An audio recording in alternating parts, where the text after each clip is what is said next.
가끔 나 혼자 뭐 하고 있는 거지? 이런 의문이 들 때가 있습니다.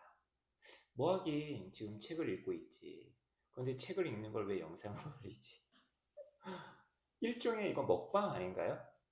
내가 직접 먹지 않으면서 다른 사람이 뭔가를 맛있게 먹는 걸 보면서 막 대리만족을 느끼는. 근데 먹방은 뭐 재미가 있을 것 같긴 한데 이런 영상을 보면서 재밌어 하는 사람이 과연 있을까? 한나 아란트에 대해서 관심 있을 만한 사람이 있을까? 없겠죠. 맞아요. 저는 누구 보라고 지금 영상을 찍는 게 아니라 이런 영상을 찍어 둠으로써 기록, 기억, 그리고 언젠가는 그 한 명 있을 것 같아서 함께 약간 보조를 맞추는 그런 어떤 사람이 있을까 봐서 이런 영상을 찍고 있습니다. 그 한 명은 또 내 자신, 거울 속의 나 자신일 수도 있겠네요. 자, 제가 굉장히 좋아하는 어떤 그 사상가, 어떤 학자들, 글쟁이들, 뭐 이런 사람들이 한나 아렌트를 한결같이 좋아하고 또 요즘 최근에 부쩍 민주주의의 위기, 뭐 트럼프, 포퓰리즘 뭐 이런 등등 관련해서 예전에 비록 몇십 년 전의 사상가긴 하지만 한나 아렌트의 글이 다시금 인기를 얻어가고 있다는 최근의 분위기, 그런 분위기에 편승해서 저조차도 도저히 제목만 갖고는 안 될 것 같아서 예루살렘의 아이만을 좀 펼쳐 들었다가 지금 진도를 못 빼고 있는 상황이다. 이런 얘기를 언젠가 다른 영상에서 올린 적이 있습니다. 어쨌거나 읽어야 돼요, 여러분. 읽지 않고서, 직접 읽지 않고서 요약된 거, 다른 사람이 정리해 준 거 가지고 마치 아는 척 할 수는 없을 것 같습니다. 그래서 이제 뭐 예루살렘의 아이만은 하도 유명하니까 뭐 이런저런 얘기 많이 들어서 대충 알잖아요. 생각, 스스로 주체적인 생각을 하지 못한 것에서 약간 파시즘 아니면 그런 인류에 대한 죄, 그런 잔인한 그죠? 악을 갖다가 범하게 된뭐 이유라고 이제 그 사고의 부재에 대한 얘기를 되게 많이 하잖아. 근데 순간적으로 갑자기 제가 갑자기 궁금한 게 생겼습니다. 그러면 하이데거는 그렇게 생각에 있어서만큼은 사고에 있어서만큼은 철저했었다는 그 하이데거의 경우에 왜 파시즘, 나치즘에 동조한 거야? 그리고 그렇게 많았었던 자신의 그 유태인 친구들 다 매몰차게 막 어? 외면해버리고 그리고 자신의 연인이었던 이 한나 아렌트에 대해서 거꾸로 한나 아렌트는 자신의 옛 불륜 연인이었던 하이데거에 대해서는 파시즘과 관련해서는 뭐라고 생각을 할까? 이런 생각이 들었습니다. 그래서 제가 이 글이 있다길래 제가 이 글을 한번 좀 찾아봤는데 당연히 어렵죠. 어렵습니다. 1971년에 쓴 글이네요. 80세를 맞이한 마틴 하이데거를 기리면서 쓴 한나 아렌트의 글. 뭐 여러 가지 좀 걸리는 게 좀 있어요. 그 한나 아렌트에 대해서. 제가 좋아하는 사람들이 아무리 한나 아렌트를 떠받든다 하더라도 저도 그냥 무작정 한나 아렌트를 좋아할 수는 없는 거죠.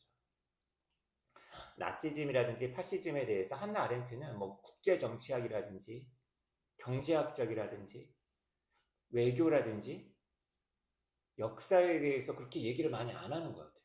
아예 얘기를 아예 안 한다라고 보는 게 더 맞는 것 같아요. 너무 좀 일면적이고 단편적인 거 아닌가? 이런 생각을 좀 하게 됐고요. 제 개인적으로. 그리고 하이데거에 대해서도 이 글에 따르면 굉장히 분명히 하이데거를 그렇게 막 좋아하진 않았음에도 불구하고 하이데거가 무너져 버리면 과거 자기가 좋아했었던 하이데거 그렇게 좋아했던 자기 자신을 부정하게 되는 게 돼버리는 것처럼 하이데거를 되게 변호하는 모습이 좀 마음에 들지 않았습니다. 하이데거에 대해서 어떻게 얘기하냐면 생각 그 자체를 한 사람이다 막 이런 얘기를 해요. 이게 뭐 되게 멋있더라고요. Deep thinking has digging quality. peculiar to itself. 이러한 사고는 파헤쳐가는 어떤 특징을 가지고 있다. 그죠? Which, should we wish to put it in linguistic form, lies in the transitive use of the verb to think. 언어학적으로 한번 표현을 해보자면 think는 think인데 타동사로서의 think라는 거야. 그럼 자동사가 아니라는 거잖아. Heidegger never thinks about something. 그러니까 전치사 about이 안 붙는다는 거죠. 하이데거는 무언가에 대해서 주변부만 훑는 그런 사고를 한 사람이 결코 아니다. He thinks something. 바로 무언가를 something한 사람이다. 주변부를 건드린 게 아니라는 거죠. 하이데거라는 사람은 이제 한나 아렌트의 평가입니다. In this entirely uncontemplative activity, 뭔가 이렇게 주변부를 약간 따져보는 게 contemplate한 거라고 한다면 바로 가는 거니까 uncontemplative라고 하는 것 같아요. 이런 어떤 행위 속에서 이 하이데거는 심연으로, depth로 penetrate, 침투해 간 사람이죠. 근데 뭔가를 발견하기 위해서가 아니래요.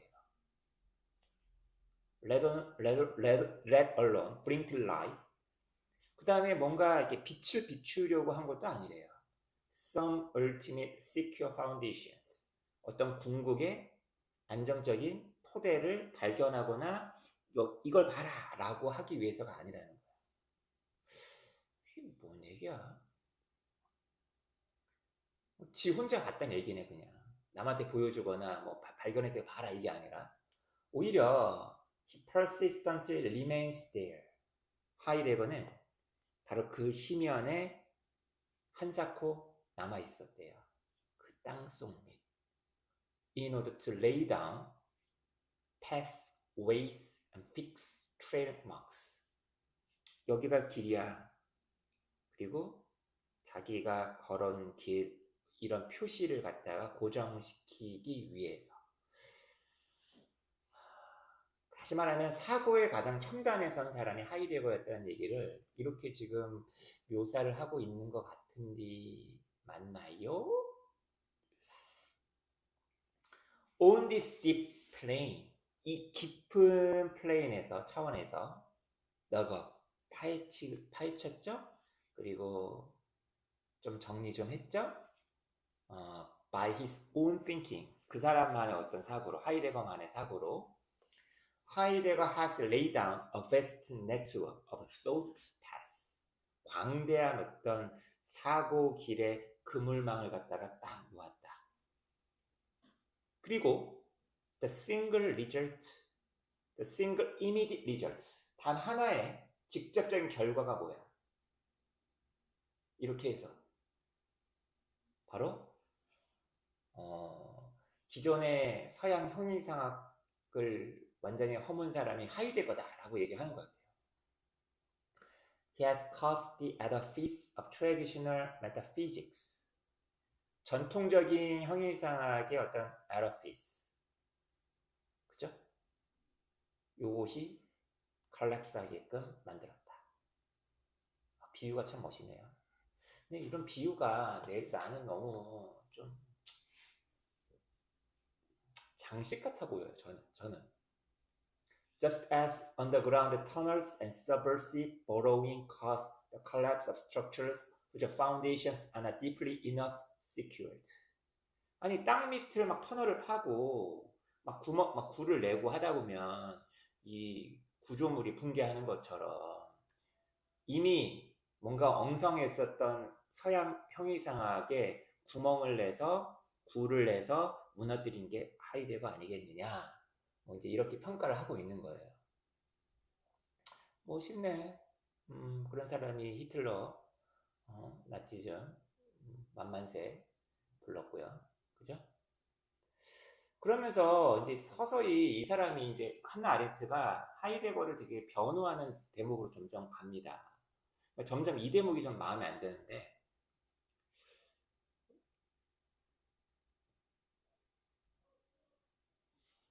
검속한 어떤 우리 인간사로부터 벗어난 철학자만의 어떤 공간, 철학자의 어떤 그 사유가 가능한 어떤 공간 얘기를 해요. 집. 거기에서 철학자가 살았겠죠, 하이데거가? 아니, 그러면 그렇게 해서 얻어진 사유가 우리 일반인들에게 뭔 소용이란 말인가? 이 철학자가 그 방을 나와서 자신의 사유를 일상으로 돌렸더니 웬걸 거기 그 때가 묻은 일상, 즉 나치즘의 이 순수한 철학자가 사유가 훼손당한 게 아니냐. 결국 하이데거는 지키고 나치즘은 버리고 약간 이런 식의 논리를 이 한나 아렌트가 하고 있다는 생각이 들더라고요, 저는. 그래서 한나 아렌트가 저는 그렇게 매력적으로 보이지 않아요. 이 글만 봤을 때. 다른 글도 전 더 읽어볼 건데 이런 식으로 하이데거를 변호하는 걸 보면서 좀 실망이었어요, 전 개인적으로. 한나 아렌트의 전체 글 중에서 요거밖에 못 읽은 접니다. 아니, 내 주변 사람들이 하도 한나 아렌트를 좋아하길래 저도 좋아할까 싶어서 저는 이 글을 읽고 있는 거라고요, 지금. 뭔가 배울 만한 건덕지가 있을까 봐서. Compared with other places in the world. 이 세계의 다른 장소들과 견주어 봤을 때 우리 장소들, 지금 제가 있는 곳도 어떻게 보면 휴먼 어페어즈가 벌어지고 있는 해비테이션이겠죠. 하지만 the residence of the thinker, 사유하는 자의 어떤 거주지, residence는 고요함의 장소이다. 나 이런 데 정말 좋아하는데. wonder itself, 이거 자체, 경이로움 그 자체, 경이롭다, 놀랍다, 이런 게 있었어? 이것이 그 스틸리스를 낳고 퍼뜨린다. 그런데 이 고요함, 정적, 이것으로 말미암아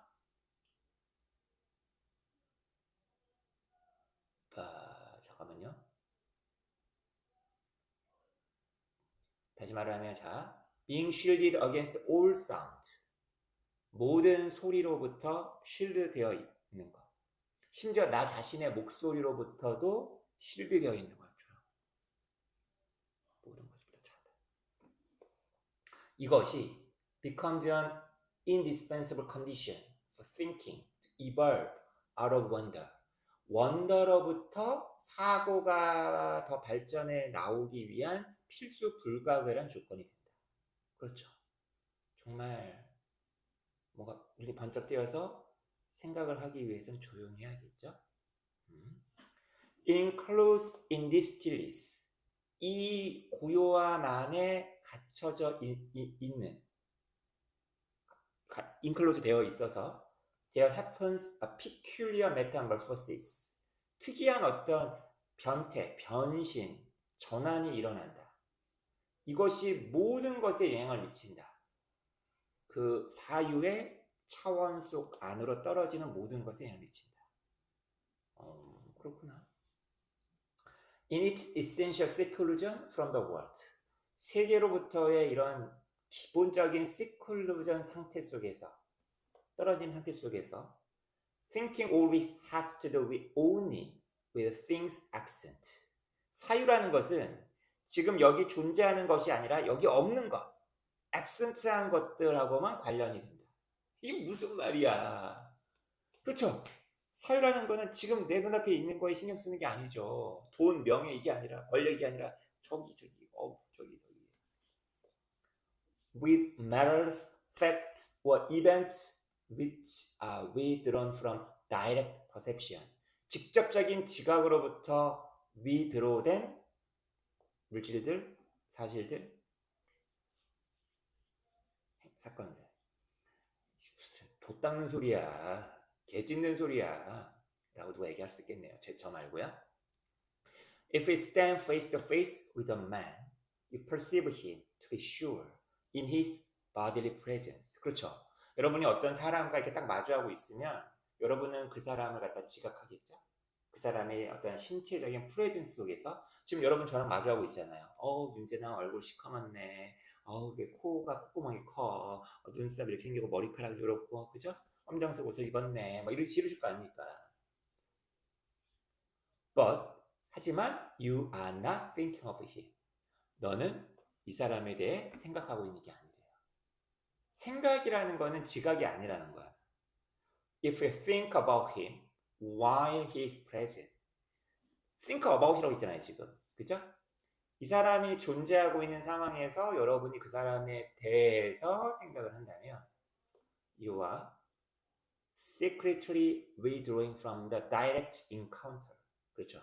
직접적인 어떤 그런 마주침으로부터 비밀스럽게 이제 멀어지고 있는 것이다. 생각을 한다라는 거. 그래서 이제 비유를 드는데 뭐 여행 갔을 때 보면은 우리가 여행 가서 창밖을 바라보면서 그 창밖의 풍경을 보고 있는 게 아니라 그 너머를 보잖아요. 뭐 이제 그런 거에 막 비유하는 얘기를 합니다. 근데 이런 얘기를 하이데거 얘기하면서 하이데거를 이해시키려고 이런 말을 쓰고 있는 거죠, 지금.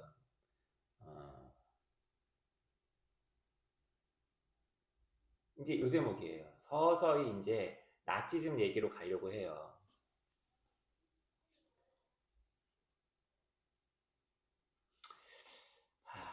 나는 이 대목이 조금 뭐랄까 이제 하이데거의 지금까지 얘기한 것들 하이데거의 사상에서 가장 집약되어 있는 것이다. 하이데거의 사유에서. 근데 이제 요 대목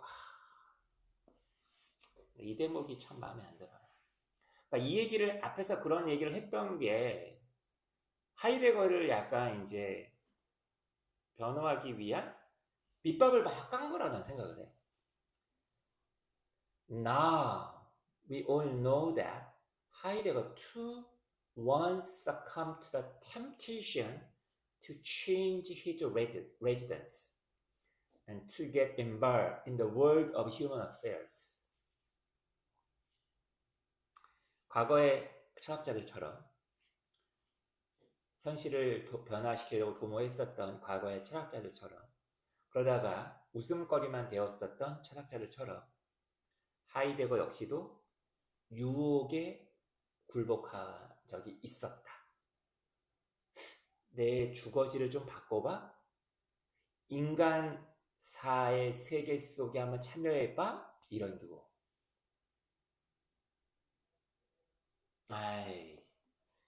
그걸 유혹에 빠진 거라고 좀 얘기한 거죠.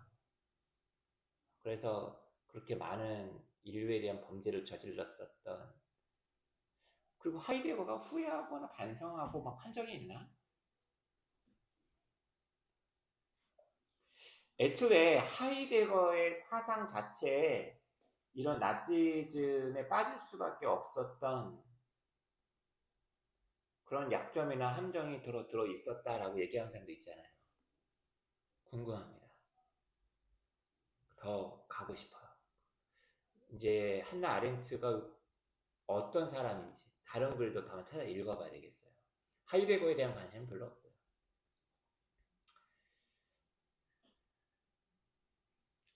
먹방은 맛있고 재밌게라도 하지. 이건 뭐라고 해야 되나? 익방이라고 해야 되나? 익방? 여러분들 읽어보는 어떤 재미 좀 느껴보셨나요?